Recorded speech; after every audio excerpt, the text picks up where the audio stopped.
Given that it's the last day of the month, I thought we would do something kind of special for the viewers of the Florida Maquis.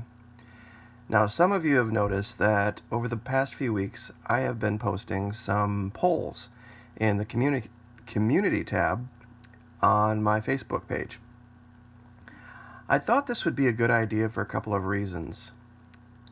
What it does is it gives the viewer the ability to express an opinion about a certain topic without actually having to make a video yourself. You know, when I make a video and you come and make a comment, usually it has to be, about that particular video. And it's very hard sometimes when comments get buried that not everybody sees everything. With these questions and putting out generalized topics, it gives a window to the community as a whole what people who are watching the videos are thinking.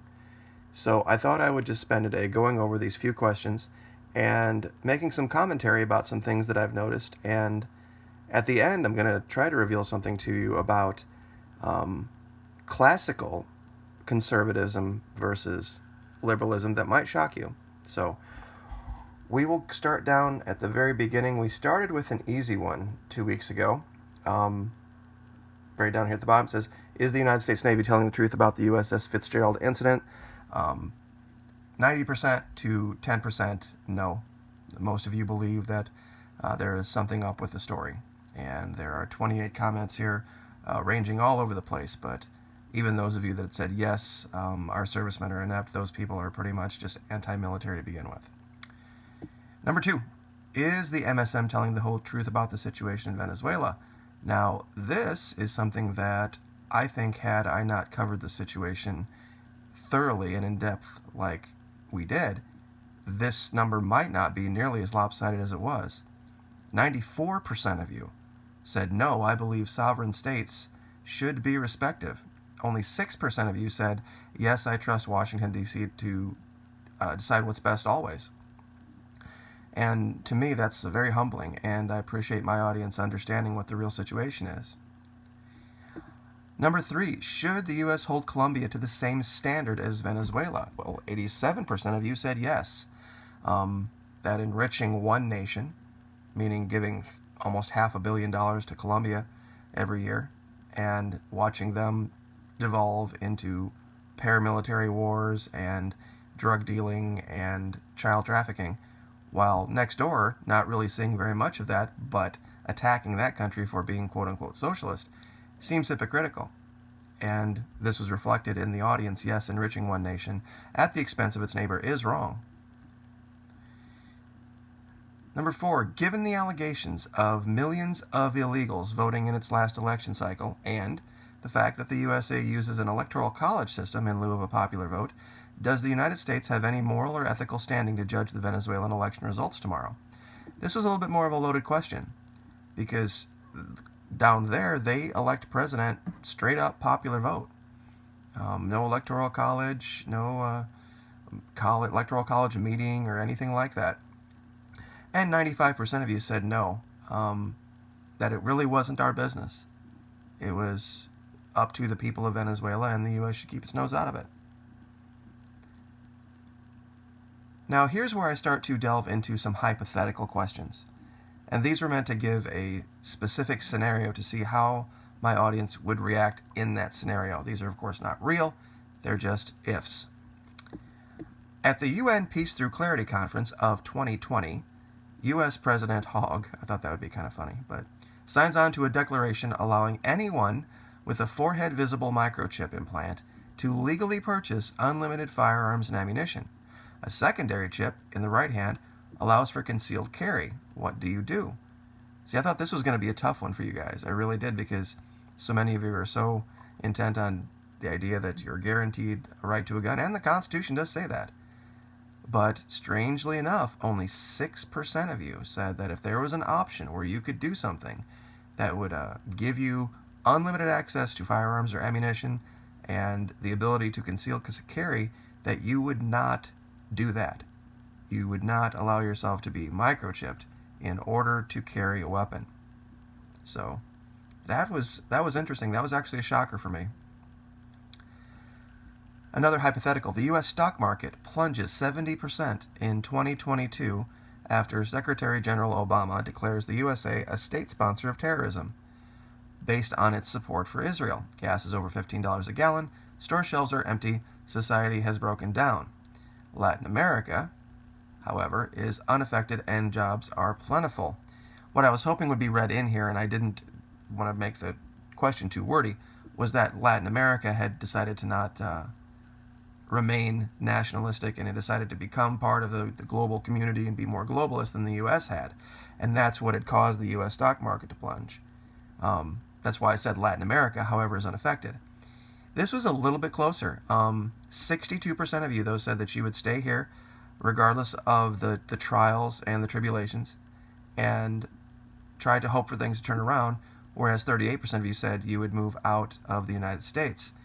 This might give you a window into why there are so many people still in Venezuela supporting Mr. Maduro.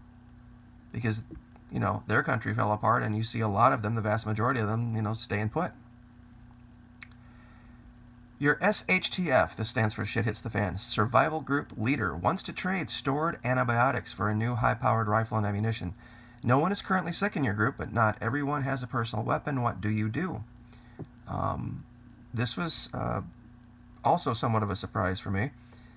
70% said pass, necessary meds are weapons as well. 30% said trade, more guns means more security. This was kind of inspired by a channel that's been on YouTube for a long time, Patriot Nurse. Just absolutely one of the best channels out there. Would recommend highly going to see her and support her on Patreon. I do. It's something where you can take a great deal of information in a very short time and have it be something that you can put to use literally immediately in your life. So, but yeah, 70% of you said that you would hang on to the medicine. Okay, another hypothetical. Another mass shooting occurs, this time killing 4 senior administration officials, including a member of Congress. Citing national security, Homeland Security goes to threat level orange. Concealed carry is banned by executive order. Traffic checkpoints are set up. Do you still conceal carry? Now, 94% of you said yes. U.S. laws shall not infringe my Second Amendment. Yet we already have laws on the books that say that, if you're a convicted felon or any of these other things, you can't even buy one. You can't own one. You can't have a concealed carry under a whole bunch of laws. And that's why I thought this was another one that surprised me. You said no. Only 6% said no, it's my duty to obey President Trump always. The reason I said that is that it was banned by executive order. The president did it. So this is I was really shocked. I'm actually learning a lot about my audience here. Another hypothetical. This one's a little bit more, I guess, ethereal. After the Muslim invasion of 2025, the Bureau of Alcohol, Tobacco, and Firearms, coordinating with gun manufacturers and insurance companies, create ALGOR, the American Licensed Gun Ownership Registration Exam. Question 66 of 100 asks for your religious preference. Do you answer? 95% said no, I am guaranteed a right to a gun in the Constitution. But we also know that you also have to do all sorts of licensing and all sorts of hoops that you have to jump through to do that. And I don't see anyone saying that that's a problem.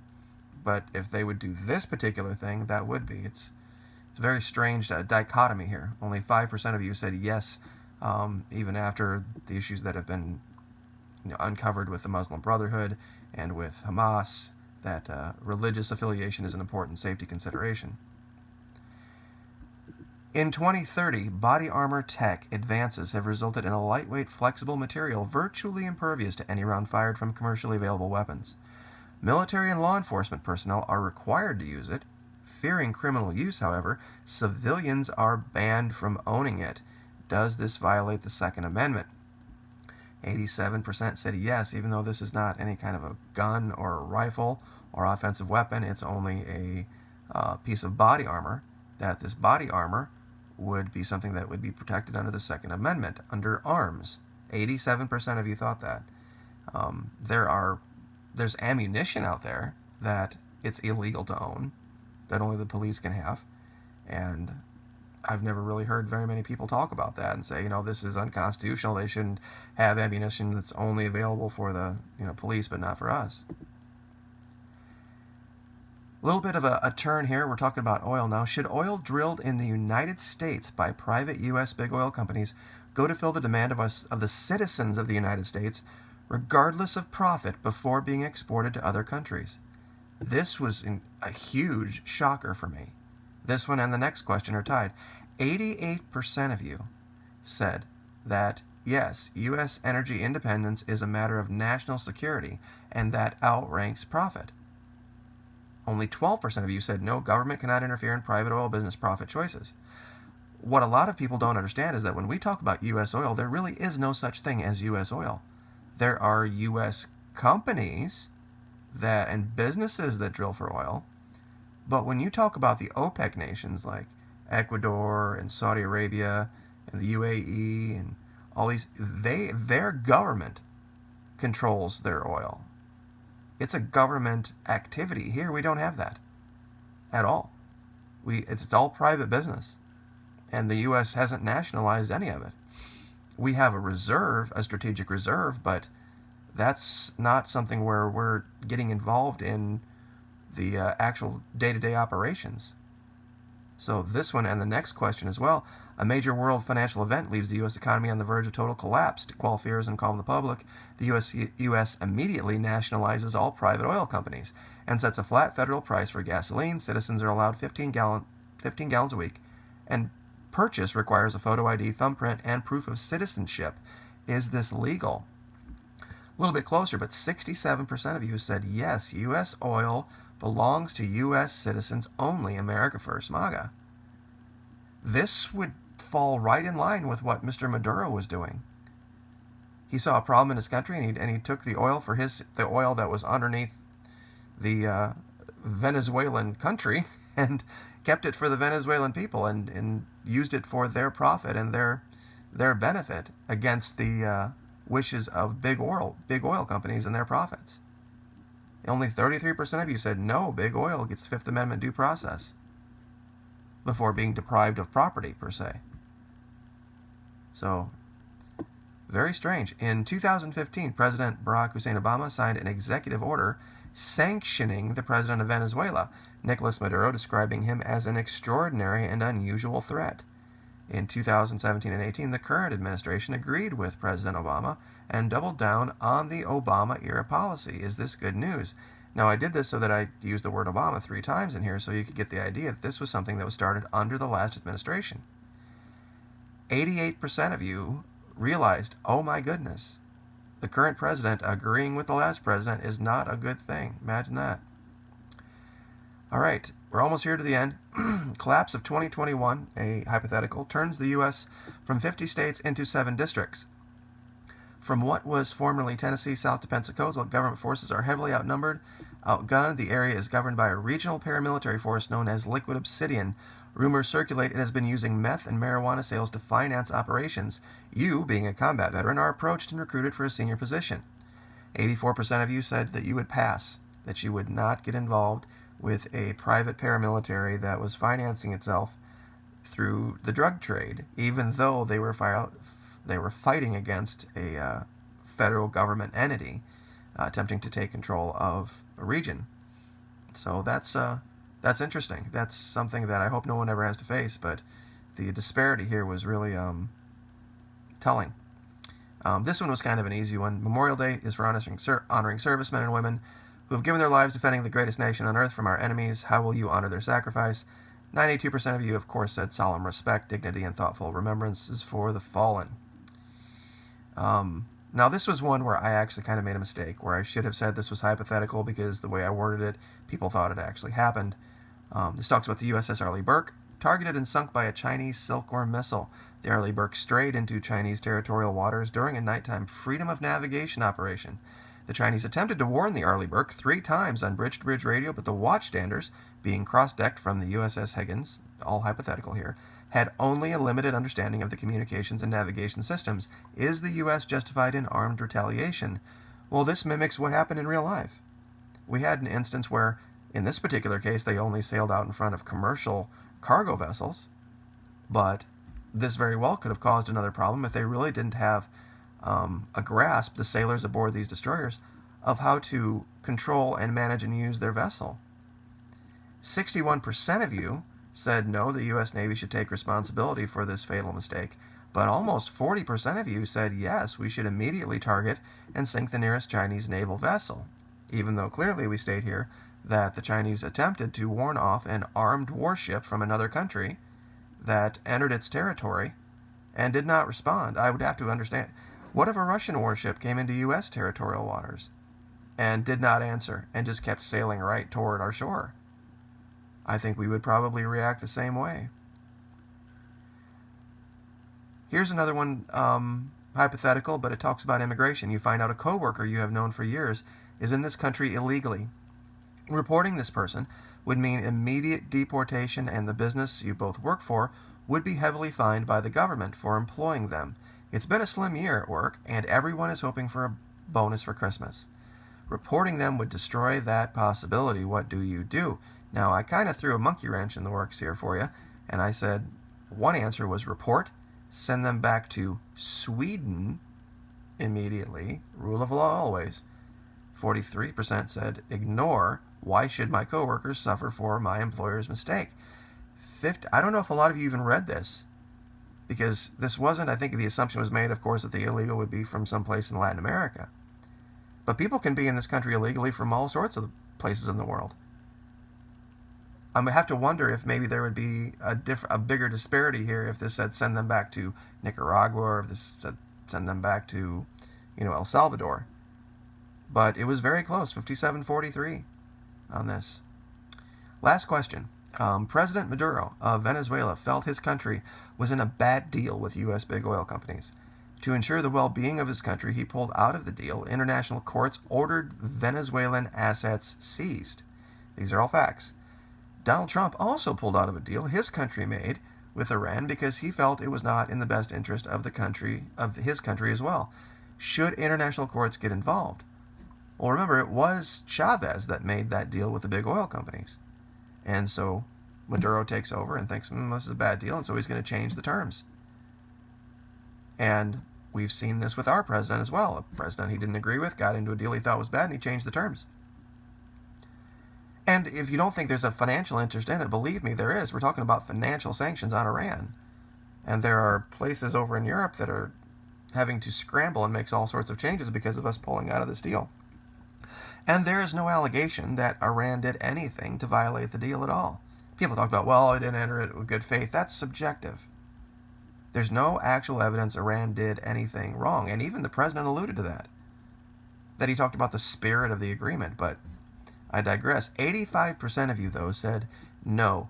Leaders should be able to assess agreements and make changes. So, if it works for our leader, it should work for the leader of Venezuela as well. He should be able to assess agreements and make decisions that he thinks are best for his country. That's the role of a leader. So, that's that. Just wanted to touch on all of these questions to give everyone a voice here and show everyone that sometimes when you think you know a group of people, you really don't. Now, strangely enough, in the next video, because we're up to 18.5 minutes, I'll do it in the next video.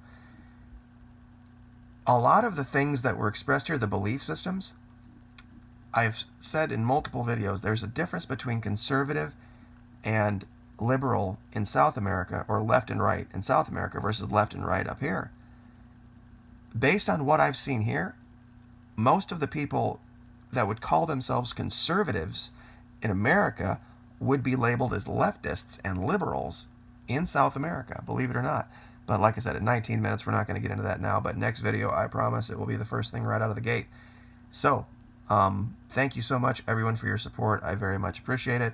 Also on Patreon as well, things are going fantastic.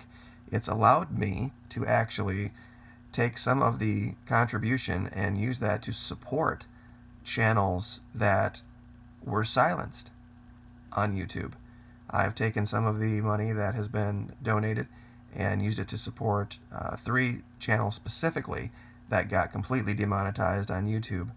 Bigger names, I don't want to use their names right now because the last time I did that, that person got death threats for even being associated with me. So, such is life.